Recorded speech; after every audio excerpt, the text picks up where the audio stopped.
Troisième dimanche de l'Avent, dimanche 17 décembre, dimanche de la joie, Gaudete. Soyez toujours dans la joie du Seigneur, je le redis, soyez dans la joie, le Seigneur est proche. Première lecture, lecture du livre d'Isaïe, chapitre 51, versets 1, 2, 10 à 11. Cantique de Luc. Mon âme exulte en Dieu mon Sauveur. Chapitre 1, versets 46 à 54. Deuxième lecture, première lettre aux Thessaloniciens, chapitre 5, versets 16 à 24. Évangile, Alléluia, Alléluia, l'Esprit du Seigneur est sur moi, il m'a envoyé porter la bonne nouvelle aux pauvres, Alléluia. Évangile de Jésus-Christ selon saint Jean, chapitre 1, versets 6, 8, 19, 28. Il y eut un homme envoyé par Dieu, son nom était Jean. Il est venu comme témoin pour rendre témoignage à la lumière, afin que tous croient par lui. Cet homme n'était pas la lumière, mais il était là pour rendre témoignage à la lumière. Voici le témoignage de Jean, quand les Juifs lui envoyèrent de Jérusalem des prêtres et des Lévites, pour lui demander « Qui es-tu » Il ne refusa pas de répondre, il déclara ouvertement « Je ne suis pas le Christ ». Ils lui demandèrent alors « Qu'en est-il ? Es-tu le prophète Élie » Il répondit « Je ne le suis pas ». « Es-tu le prophète annoncé » Il répondit « Non ». Alors ils lui dirent « Qui es-tu » Il faut que nous donnions une réponse à ceux qui nous ont envoyés. « Que dis-tu sur toi-même » Il répondit « Je suis la voix de celui qui crie dans le désert. Redressez les chemins du Seigneur, comme a dit le prophète Isaïe. » Or, il avait été envoyé de la part des pharisiens, et ils lui posèrent encore cette question « Pourquoi donc baptises-tu, si tu n'es ni le Christ, ni Élie, ni le prophète ?» Jean leur répondit, « Moi je baptise dans l'eau, mais au milieu de vous se tient celui que vous ne connaissez pas. C'est lui qui vient derrière moi et je ne suis pas digne de délier les courroies de ses sandales. » Cela s'est passé à Béthanie, de l'autre côté du Jourdain, à l'endroit où Jean baptisait. Acclamons la parole de Dieu, louange à toi, Seigneur Jésus. Nous sommes le dimanche de la joie. Le dimanche de la joie, et nous sommes invités à voir dans les lectures qui nous sont proposées, eh bien commençant par Isaïe, comment l'annonce de la venue du Seigneur. Je tressaille de joie dans le Seigneur, car il a vêtu un manteau de salut, un manteau de justice. Isaïe nous rappelle qu'il a été envoyé pour annoncer la bonne nouvelle. Et en gros, il fait une prophétie. Les aveugles verront, les boiteux marcheront, les sourds entendront. Et cette prophétie, elle se réalise dans le Christ. Elle se réalise au plus profond de l'amour du Christ. Comment est-ce que, dans lisant ce texte, je peux voir le Christ qui est présent. Il va guérir les aveugles, il va guérir les boiteux, il va guérir les lépreux et il va être, lui, le Messie. Isaïe dit, quand tout cela arrivera, grande joie sur la terre. Alors, nous sommes en train de préparer notre cœur à la venue du Seigneur dans la crèche, qui n'est pas ici, mais la crèche qu'il y aura dans cette église, afin que l'on puisse accueillir l'enfant Jésus. Accueillir le Dieu qui s'incarne, Dieu fait homme. Comment est-ce que je reconnais les traces de Dieu dans ma vie aussi? C'est important de voir comment je reconnais les traces de Dieu dans la Bible, mais nous sommes l'Église vivante et Dieu est encore présent dans notre vie. il se rend présent par l'action de l'Esprit Saint. Il se rend présent par le regard que Dieu a sur moi, un regard aimant. Le psaume « Mon âme exalte le Seigneur, exulte mon esprit en Dieu mon Sauveur » nous invite à sentir cette présence dans notre cœur.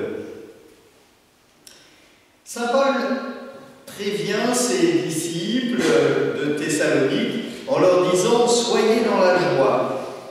Et un passage de la Bible dit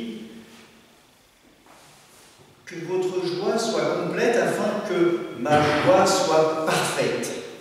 Il nous faut donc regarder comment je suis avec le Christ. Et certains diront, c'est à l'aune de l'amour que vous avez l'un envers l'autre que l'on verra que vous êtes chrétien et que vous êtes aimé et aimant et aimable.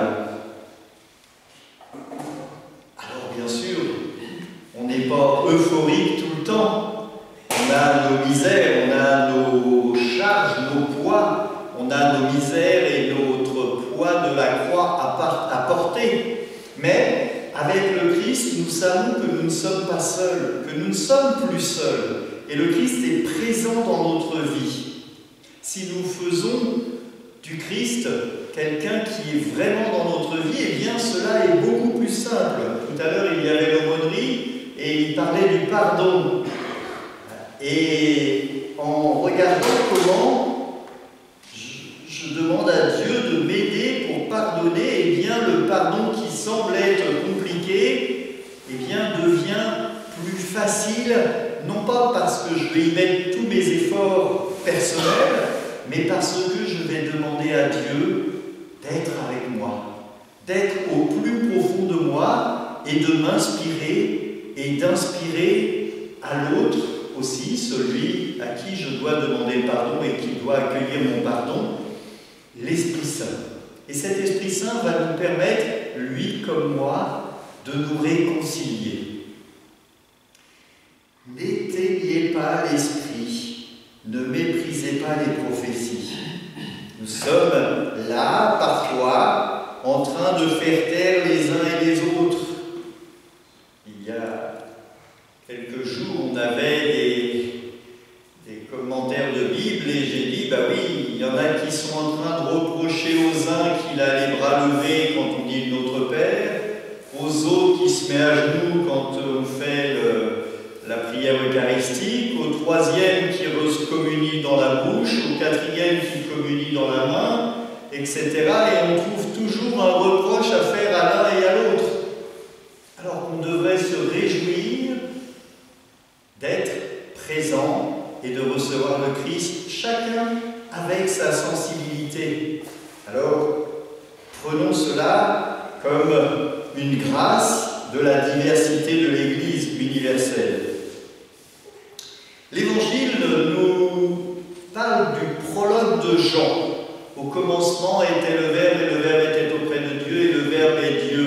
Cette partie-là ne nous est pas donnée, donc je vous inviterai à ouvrir votre Bible et à lire le début de l'Évangile de Jean, le chapitre 1, verset 1 jusqu'au chapitre 18, et vous aurez l'intégralité de ce passage qui nous fait voir la divinité du Christ et la mission de Jean le Baptiste. Il est celui qui annonce la bonne nouvelle, celui qui prévient les uns et les autres que le Christ est celui qui vient nous sauver. Es-tu celui qui doit venir ou devons-nous en attendre un autre? Et le Christ va dire comme réponse, les aveugles voient, les boiteux marchent. Et ce sera la réponse du Christ. Je réalise ce qui a été prophétisé. Donc je suis celui qui doit venir. Ce qui voudrait dire que nous sommes nous aussi invités à être prophètes, à être témoins de l'amour de Dieu dans notre vie, à dire les merveilles que Dieu fait pour nous. Le Seigneur fit pour nous des merveilles, saint est son nom. On chantait ça, mais il ne suffit pas de le chanter, il faut aussi le dire et le témoigner. Témoigner de ce que je vis. témoigner de l'importance de Dieu dans ma vie. Les jeunes de l'aumônerie, tout à l'heure, je les ai sermonnés un tout petit peu en leur disant « Est-ce que vous allez à la messe ?» Parce que c'est bien beau de se réunir, de rigoler, Moi, je rends grâce à l'animatrice qui a une patience infernale. Moi, je n'aurais pas la patience qu'elle a. Et est-ce qu'on va à la messe pour rencontrer le Christ, ou est-ce qu'on essaye seulement d'apprendre qui il est sans jamais le rencontrer? C'est comme si je disais que j'aimais quelqu'un, mais que je n'allais jamais la voir ou le voir. Que j'aimais quelqu'un, mais qu'à chaque rendez-vous qu'il me donne, je lui fais faux bon. Et la messe est pour nous une rencontre, non pas avec le prêtre, qui lui n'est juste qu'un passeur, il est là pour montrer le Christ sur l'autel, mais bien une rencontre avec Dieu, avec le Christ. Et Noël approche à grands pas, je suis complètement déboussolé, je me suis rendu compte que dimanche prochain ce sera et à la fois le 4e dimanche de l'Avent et à la fois le soir de Noël. Christ vient, est-ce que je prépare mon cœur? Alors, il nous faut donc préparer notre cœur, préparer les chemins du Seigneur, comme nous dit Saint Jean le Baptiste. Et Saint Jean dira, je baptise pour un baptême de conversion, un baptême dans l'eau. Et lui, le Christ, nous baptise dans le feu et l'esprit.